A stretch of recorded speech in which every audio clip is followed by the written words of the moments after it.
나눌 말씀의 제목은 코람데오입니다. 코람데오 들어보셨을 것 같은데 하나님 앞에서, 여호와 앞에서라는 뜻입니다. 코람데오. 이 코람이 before, 앞에서, 데오가 하나님이거든요. 오늘 우리가 읽은 본문에도 보면 여호와 앞에서, 여호와 앞에서라는 표현이 나옵니다. 51절에 우리 한번 읽어볼까요? 시작. 제사장 엘르아살과 눈의 아들 여호수아와 이스라엘 자손의 지파의 족장들이 실로에 있는 회막문, 그 다음에 여호와 앞에서 제비 뽑아 나눈 기업이 이러했다. 그러니까 이스라엘이 이제 땅 분배가 다 끝났어요. 12지파의 땅 분배가 오늘로 이제 다 끝이 났습니다. 그때 땅을 분배할 때 제비를 뽑았거든요. 제비를 뽑을 때 누구 앞에서 제비 뽑았다고요? 여호와 앞에서. 그게 원칙입니다. 땅을 분배하는 원칙이 여호와 앞에서 제비를 뽑아서 분배를 하는 겁니다. 땅을 분배할 때 이스라엘 백성들이 땅을 분배할 때 어디서 땅을 분배했느냐? 장소가 3번 바뀝니다. 제일 처음으로 땅을 분배한 곳은 모압 평지였어요. 아직 가나안 땅에 들어오기 전에. 모압 평지에 있을 때 어느 지파가 땅을 요구했냐면 르우벤 지파, 갓 지파, 므낫세 절반, 므낫세 반 지파가 우리 여기서 살고 싶다. 그래서 그들에게 먼저 땅을 분배를 해줍니다. 그리고 이제 가나안에 들어와서 유다 지파와 에브라임 지파가 땅을 분배를 요구를 해요. 그래서 길갈이라고 하는 곳에서 땅을 분배를 합니다. 그리고 오늘 본문 51절에 어디 장소가 나오죠? 실로에 있는 회막문 이렇게 나옵니다. 그래서 실로, 이제는 가나안에 정착을 했다는 이야기입니다. 실로, 회막, 그러니까 성막이 다 이제는 완벽하게 갖춰졌어요. 길갈이라고 하는 곳은 이제 전쟁의 한 복판에 있다는 이야기고, 실로에 있는 회막이라고 하는 것은 이제 전쟁 다 마쳤어요. 이제 싸움 다 끝났습니다. 그리고 법궤가 이제는 실로라고 하는 곳에 되어 있다는 것을 의미하는 겁니다. 그래서 땅을 분배할 때 3번의 장소가 바뀝니다. 모압 평지에서 한번 하고, 길갈에서 한번 하고, 그리고 오늘 실로에서 한번 하고. 중요한 것은 모압에서 했냐, 길갈이냐, 실로냐가 아닙니다. 중요한 것은 모압 평지에서 하든 길갈에서 하든 실로에서 하든 땅을 분배할 때, 제비 뽑을 때 누구 앞에서 해요? 그게 중요한 거예요. 그러니까 내가 모압 평지에 살든, 내가 길갈에 살든, 내가 실로에 살든, 내가 진흥 아파트에 살든, 내가 세안 아파트에 살든 항상 내가 어디 앞에 살기를 원하시는 거예요? 여호와 앞에서. 그게 오늘 말씀의 교훈입니다. 내가 직장에 있든, 내가 가정에 있든, 내가 학교에 있든, 내가 사업을 하든 항상 누구 앞에서 있기를 원하는 거예요? 여호와 앞에서요. 여호와 앞에서.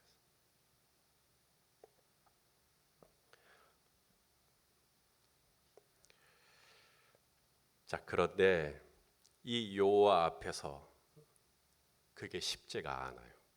왜냐하면 우리 하나님은 영이세요. 요한복음 4장 24절에 하나님은 영이시니, 그래서 눈에 보여요, 안 보여요? 안 보여요. 그러니까 여호와 앞에서 살아야 되죠. 여호와 앞에서, 하나님 앞에서 살아야 되는데 안 보이다 보니까 어떻게 살아요?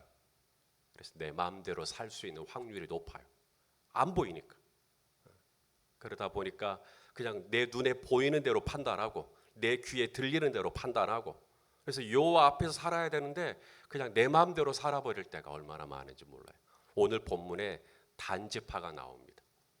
이제 땅을 다 분배를 해줬는데 이 단지파도 땅을 받았을 거잖아요. 단지파도 이제 땅을 분배를 받았어요. 그런데 이 단지파가 어떻게 하냐면 그냥 거기를 벗어납니다. 거기를 벗어나요. 오늘 본문에 몇 절입니까? 47절이죠. 자, 우리 47절 한번 볼까요? 시작. 그런데 단 자손의 경계는 더욱 확장되었으니 이는 단 자손이 올라가서 레셈과 싸워 그것을 점령하여 칼날로 치고 그것을 차지하여 거기 거주하였습니다. 그들의 조상 단의 이름을 따라서 레셈을 단이라 하였더라. 그러니까 하나님이 그 전에 분명히 땅을 줬거든요. 40절부터 46절에 보면은 뭐 여러 이름들이 나오잖아요. 성읍들이 나오잖아요. 그래서 그 도시들을 줬단 말이에요. 그런데 이렇게 하죠. 그런데 다는 거기서 뛰쳐나갑니다. 경계가 확장되었으니라는 말이 되게 좋게 느껴져요. 그러니까 다는 지파는 하나님이 허락하신 경계 말고도 더 그 경계가 확장되었는갑다. 그 뜻이 아닙니다. 여기 이 확장되었다. 히브리어로 예세라는 단어인데 그것이 영어로 go out, 완전히 도망친 거죠. 빠져나가 버린 겁니다. 하나님이 허락하신 동쪽과 북쪽과 남쪽과 서쪽이라고 하는 경계를 벗어나서 레셈이라고 하는 곳으로 갔다는 이야기예요. 하나님이 제비 뽑아서 여호와 앞에서 제비 뽑아서 만들어진 경계를 벗어나 버린 겁니다. 왜 그랬을까요? 이 베냐민 지파가 얻은 경계를 지도를 놓고 보니까 거기에 어느 족속이 살고 있냐면 블레셋 족속이 살아요. 그러니까 하나님이 블레셋 족속에 살고 있는 땅을 이 단 지파에게 주셨다는 얘기예요. 그건 뭘 의미할까요? 단 지파가 블레셋 족속과 싸워서 그들을 다 쫓아내고 거기에서 잘 살기를 원했던 겁니다. 그런데 단 지파는 블레셋 족속과 싸워야 안 싸워요? 안 싸워요. 그리고는 레셈이라고 하는 곳으로 올라갑니다. 레셈은 이제 오늘날로 하면 이스라엘의 최북단입니다. 꼭대기 거기로 올라. 그리고 거기에 있는 레셈 성읍을 쳐서 거기서 살기로. 하나님이 여호와 앞에서 제비 뽑아서 받은 땅 말고 자기들이 인간적으로 생각할 때 저기가 좋겠다 해갖고 올라가고 거기서 살았다 이 말입니다. 여호와 앞에서 코람데오라는 말의 뜻은 무엇을 의미할까요?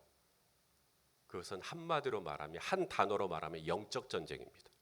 하나님께서 단 지파에게 블레셋 족속을 줬어요. 블레셋 족속을 줬다라는 이야기는 이 단 지파가 블레셋 족속을 상대로 이길 수 있다는 거예요? 이길 수 없다는 거예요? 이길 수 있으니까 하나님께서 이길 수 있도록 도와줄 거니까 이 블레셋 족속에 살고 있는 땅을 다른 지파도 아닌 단 지파에게 주신 겁니다. 그런데 단 지파는 안 싸워요. 영적 전쟁이 여호와 앞에서 사는 삶인데 안 싸웁니다. 그리고는 위로 올라가 버립니다. 그러고 보니까 이 단 지파 이 유명한 사사가 있습니다. 바로 삼손입니다. 삼손이 블레셋과 싸우죠. 블레셋과 싸워요. 그런데 단 지파가 바로 그 삼손의 후예들이잖아요. 그래서 블레셋과 싸워서 이기라고. 그래서 블레셋 족속에 살고 있는 성읍을 이 단 지파에게 줬는데 단 지파는 안 싸웁니다. 그리고는 위로 올라가 가지고 이번에 성지순례 가신 분들은 텔단, 오늘날의 이름은 텔단. 텔단이라는 말은 끝이란 얘기예요. 그래서 단을 갔어요. 근데 갔더니 그 단이 어떤 곳이냐? 그 레셈이라는 곳이 어떤 곳이냐?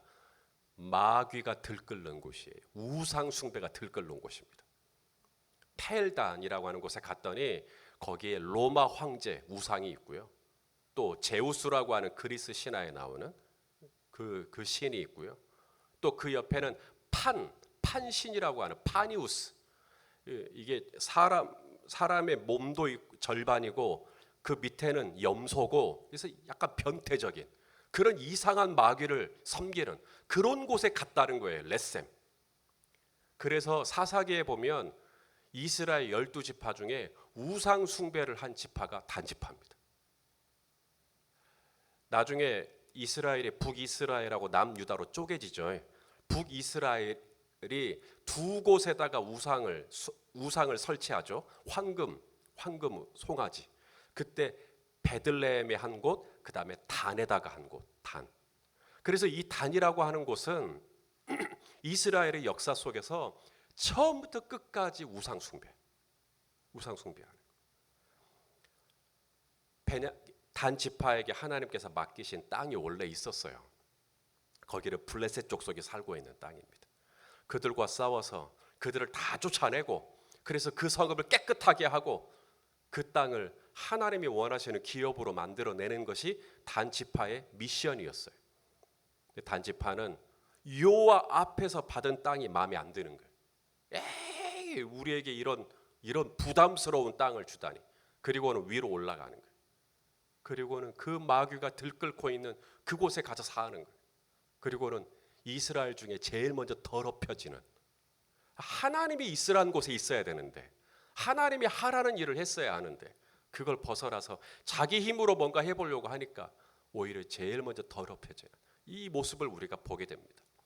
또 이러한 단지파의 모습과 달리 여호와 앞에서 살았던 여호수아의 모습도 오늘 본문에 나옵니다. 이제 12지파가 땅 분배가 다 끝났어요. 다 끝나고 난 다음에 이제 누구 남았느냐? 여호수아 남았습니다. 여호수아는 지도자로서 모든 백성들이 다 땅 분배 받고 난 다음에 마지막에 자기가 머물 성읍을 분배받습니다. 여호수아는 어느 지파 출신이냐면 에브라임 지파 출신입니다. 그래서 에브라임 지파가 분배받은 땅 중에서 한 성읍을 받아요. 한 성읍이 어디냐? 딥낫세라라고 하는 곳을 받습니다. 그런데 이 딥낫세라, 적어도 이스라엘의 그래도 가장 우두머리 아닙니까? 모세의 후계자고. 그래서 이 여호수아가 받은 성읍은 뭔가 그럴듯하고 뭔가 좀 의리의리하고 그런 성읍일 것 같은데, 오늘 여호수아가 이 성읍을 받고 난 다음에 어떻게 했는가를 좀 주목하겠습니다. 자, 오늘 본문으로 가서 50절 말씀입니다. 50절 우리 한번 읽어보겠습니다. 시작. 곧 여호와의 명령대로 여호수아가 요구한 성읍 에브라임 산지 딥낫세라를 주매 여호수아가 그 성읍을 건설하고 거기 거주하였더라. 여기 건설이라는 단어가 나오죠. 스트럭처. 이 건설이라는 단어, 이게 뭐냐면 개척했다는 이야기입니다. 그러니까 여호수아가 받은 딥낫세라는 완전체로 받은 게 아닙니다. 여호수아는 하나님이 제비 뽑아서, 여호와 앞에서 제비 뽑아서 여호수아에게 주어진 땅이 에브라임 지파의 딥낫세라였어요. 그런데 거기는 황무지였습니다. 아무것도 없었어요.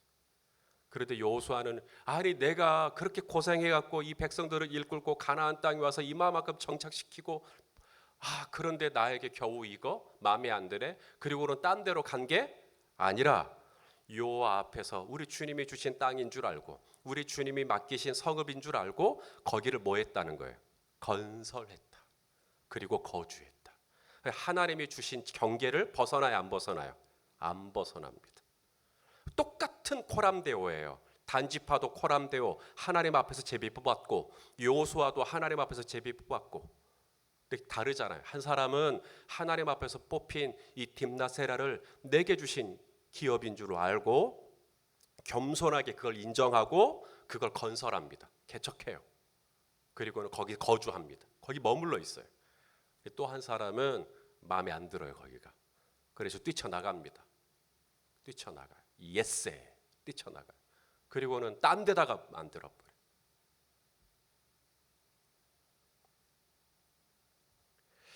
오늘 내가 있는 곳이 어디입니까? 저 모압 평지에 사는데요. 저 길갈에 사는데요. 저 실로에 사는데요. 저는 지금 여러분에게 그걸 묻고 있는 게 아닙니다. 여러분이 진흥에 살든 뭐 세안에 살든 뭐 딴 데 다 살아도 괜찮아요. 중요한 건 오늘 이 하루 내가 누구 앞에서 살아가기를 원하시는가? 코람데오, 여호와 앞에서 변함없이 내가 가나안에 들어오기 전에도 코람데오, 가나안에 들어와서도 코람데오, 땅 분배가 마치는 그날까지, 그 순간까지, 마지막 오늘 땅 분배가 끝나는 이 마지막 순간까지 항상 내가 누구 앞에서 살기를 원하시는 거예요? 여호와 앞에서. 그래서 오늘 공휴일이시고 오늘 혹시 어디 가실 때도 모르겠어요. 오늘 광주를 벗어나 한번 시외에 가서 외식을 하자 할 수 있죠.